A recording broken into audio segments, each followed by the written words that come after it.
Hello, this is Michael Hexter. Welcome to Politics 2100 here on YouTube. So this episode I'm calling Reactionary Centrists, at the times and beyond, form an entering wedge for neofascism.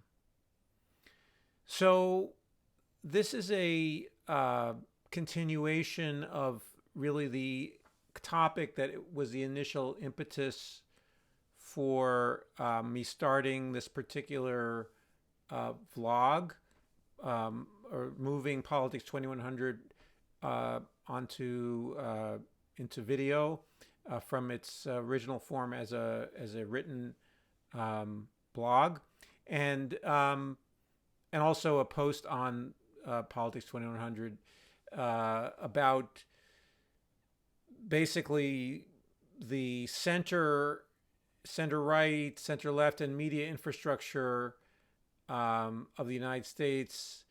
I would say running interference for the far right through both conscious, maybe conscious, but probably largely unconscious, um, uh, re, you know, motivations or thinking.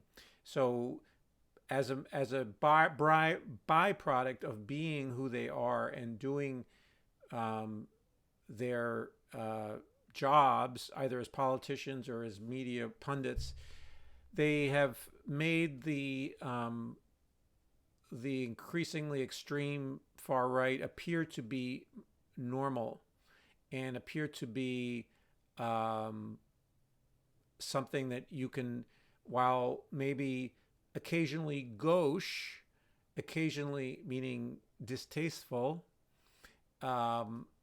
occasionally maybe even somewhat slightly dangerous, nevertheless, that picture of a constant threatening danger is made to seem not there's varying output. Mostly now, this is, I'm talking about media, and here I'll be talking about the recent New York Times editorial, and also in particular I'm using the language and some of the analysis of Thomas Zimmer, who is a visiting professor at Georgetown, has a primary professorship in Freiburg, Germany, is a specialist in American politics, though. But anyway, and he writes a column for The Guardian, or he writes occasional opinion pieces for The Guardian. So, but this, and it's his word, the word reactionary centrist is his formulation, and I'm indebted to him for that formulation.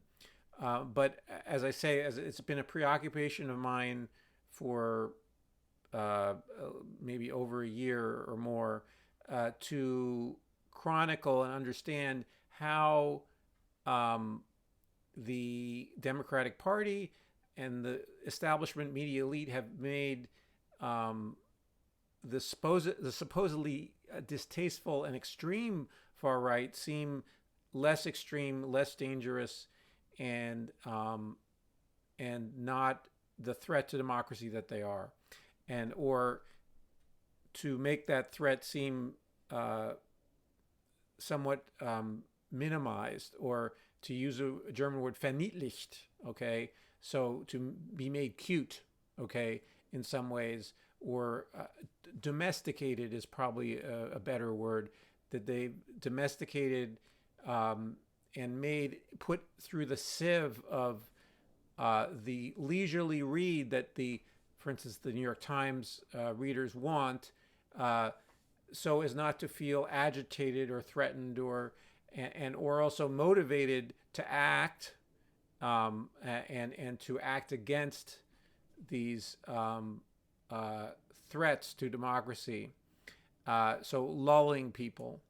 So anyway, so let me back up a little bit. I've skipped over a few topics here. So Zimmer talks about reactionary centrists as being a group of people who are often well represented in the media, and also I would add in the Democratic Party as well, among its leadership.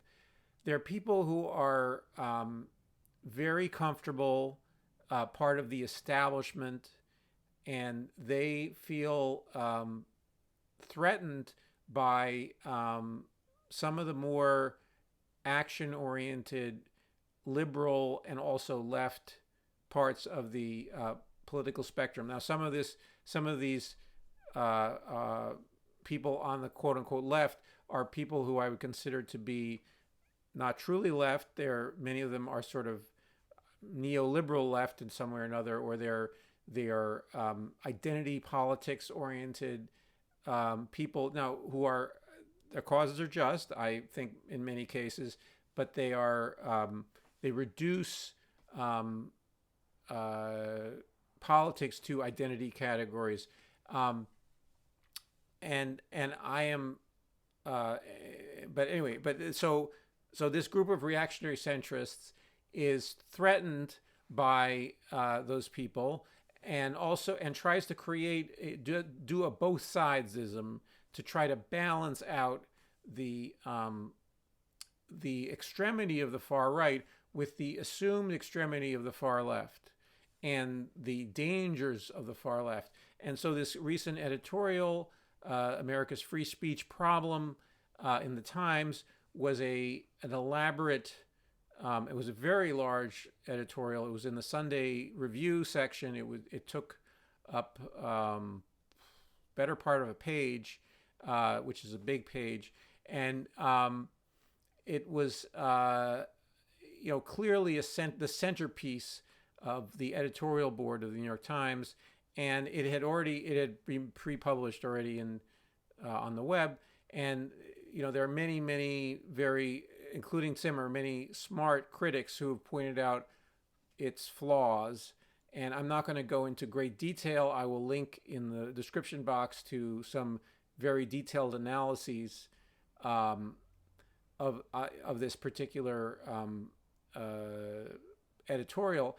But the editorial is in a way trying to soften, in my opinion, and in the opinion of many critics, or make a false equivalence between the real legal, political, programmatic efforts of the right to curtail free speech, to curtail uncomfortable speech, and that involves talking about racism, about sexism, about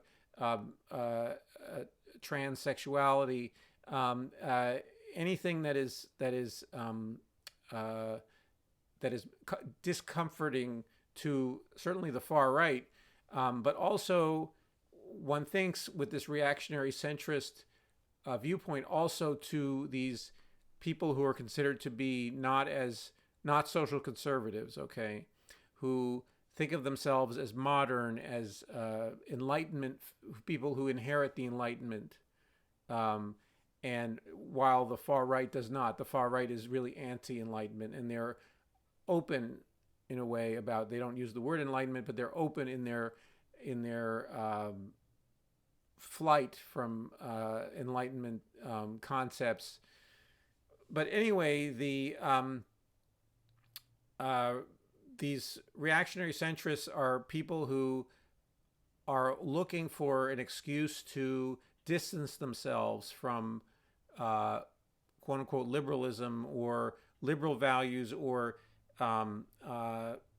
intense political analysis and intense activism of any kind, and try to make it seem equivalent to the state base. In other words, that the Republican Party, which is a reactionary neo-fascist party in large part, 90% or so, 80% or so, that controls many, and controls the Supreme Court largely, controls many parts of the state apparatus, of both on the state level and then also the national state level, the federal state level.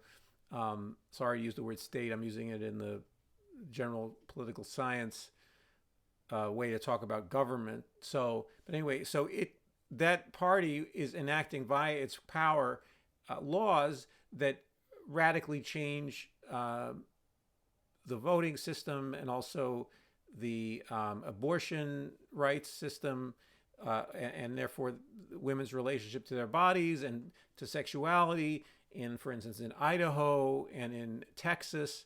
So anyway, so and then there's also efforts in Texas, for instance, to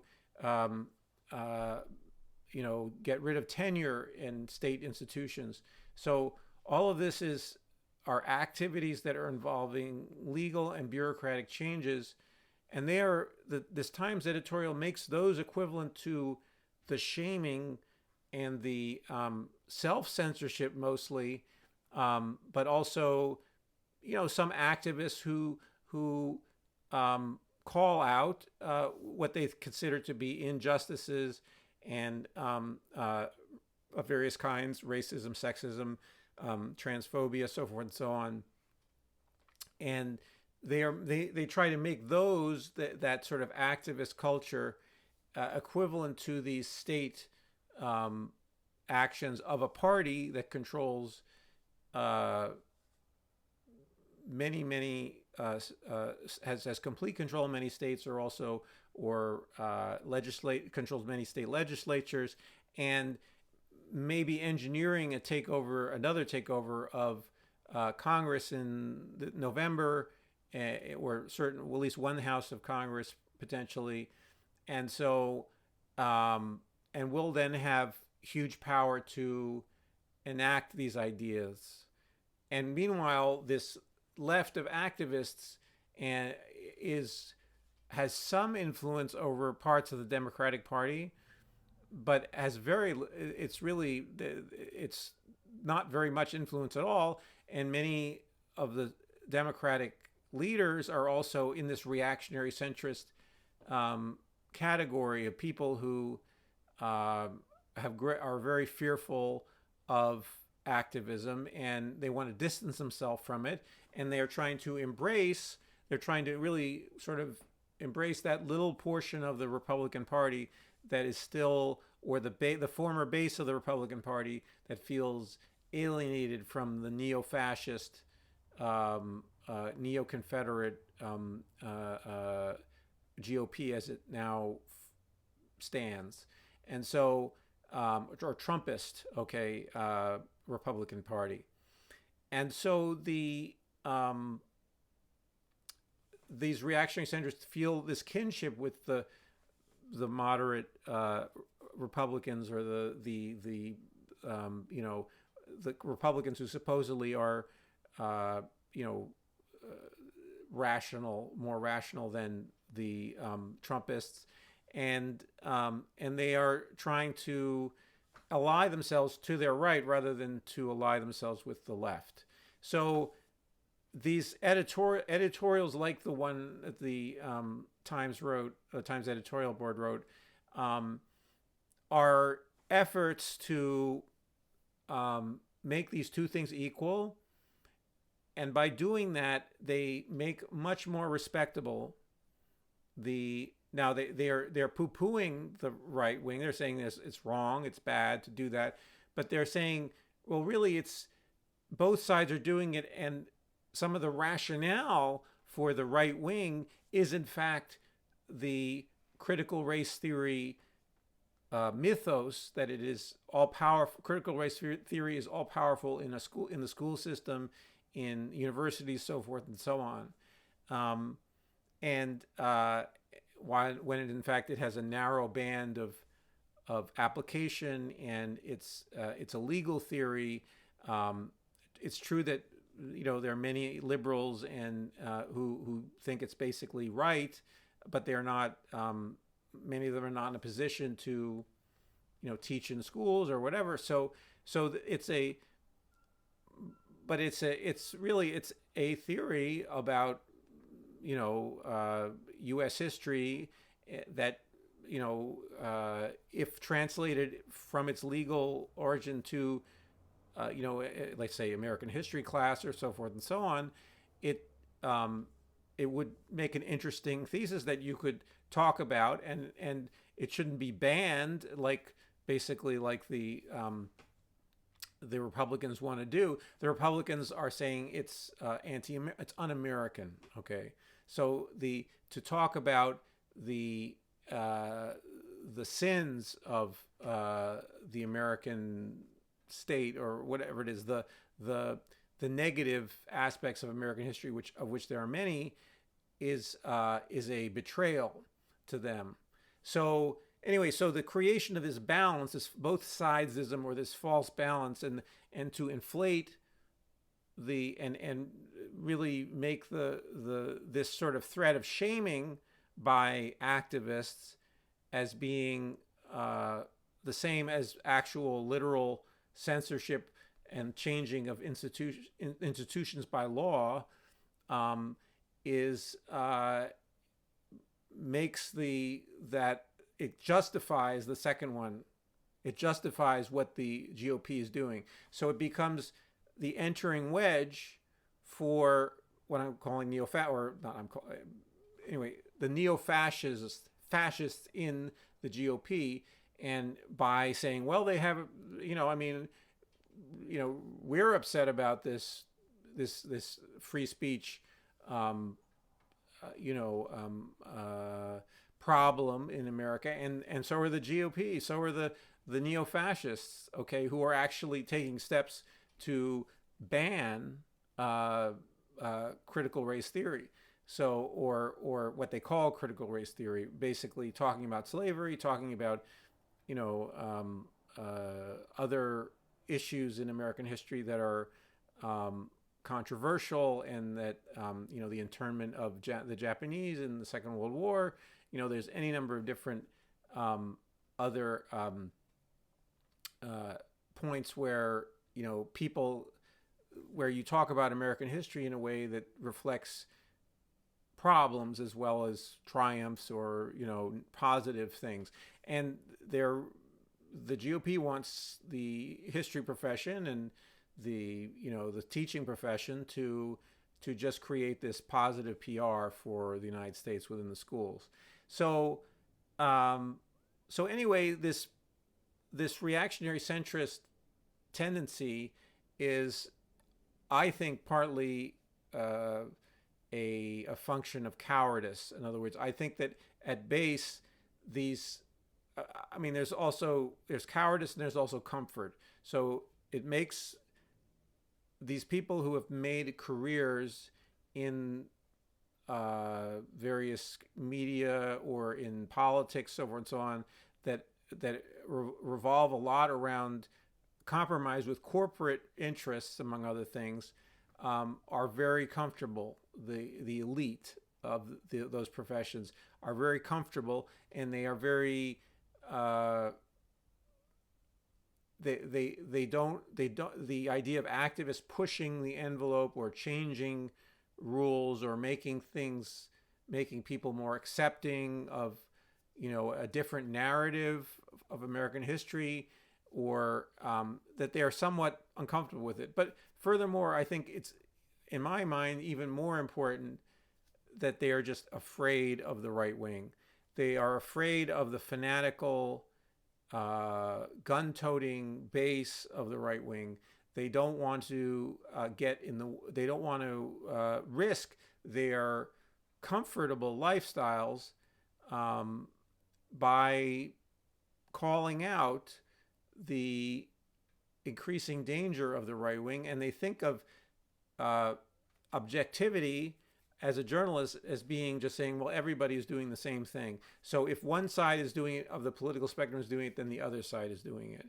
And so they are blind to the asymmetrical polarization in our political system, where the right wing is A, very powerful, B, is extremely is on the scale of world scale of left to right. They are way over far to the right. And actually, I got into an argument with a gentleman named Paul Thacker on Twitter, who I followed over a number of years, and who I I really wasn't clear, what his political orientation was, and he seems to have now either veered. He could be a reactionary centrist, or he could be even further to the right in his political orientation. It's not clear to me exactly. But anyway, he denies, very much like he thinks that I am brainwashed to think that there's this far right danger in the United States, and that it's really, that I'm just parroting what supposedly the mainstream media is telling me, or the liberal media, and I'm a hysteric for warning about these things. And I mean, I haven't quizzed him on this, but he seems to be either very ignorant, or just about what's happening in Idaho or any number of other places, school boards throughout the country. And he thinks of the sort of woke, shaming of people as being equally problematic to what the far right is doing. And the various narrowing of certain discourses, which has happened in certain areas of academia or in the media, because of fear of this shaming, and that narrowing sometimes is cutting out some of the objectionable racist and sexist ideas that were considered to be normal maybe 20, 30, 40 years ago in the public sphere.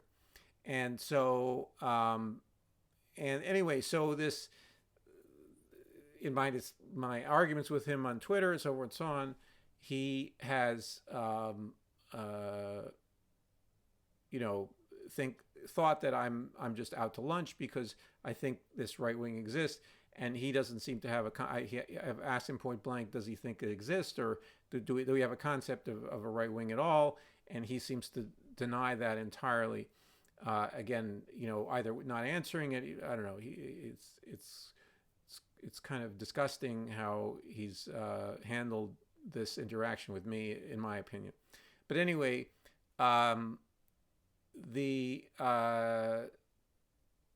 it seems to me as though, again, I don't want to take him as a representative of this reactionary centrist viewpoint, but I think we see in media a lot of effort to create this false balance and to run interference, which means, if you don't know football or whatever it is, run interference means that you try to distract the other team by running the other direction while your player with the ball runs the opposite direction. So you try to confuse the other side.